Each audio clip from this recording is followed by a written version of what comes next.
Hello.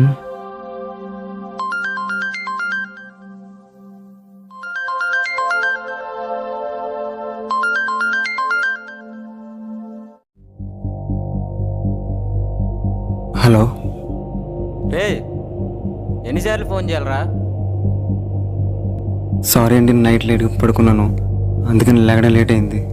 కహానీలు కాదు, cash కావాలి. వారంలో ఇస్తానని 50,000 తీసుకున్నావు, ఇప్పటికే 5 నెలలు అవుతుంది, ఇంకా ఇవ్వలేదు. అది కదండి, రేపు ఇచ్చేస్తే టైం పడుతుంది. సాయంత్రం కల్లా క్యాష్ కావాలి, వడ్డీతో కలిపి. కొంచెం టైం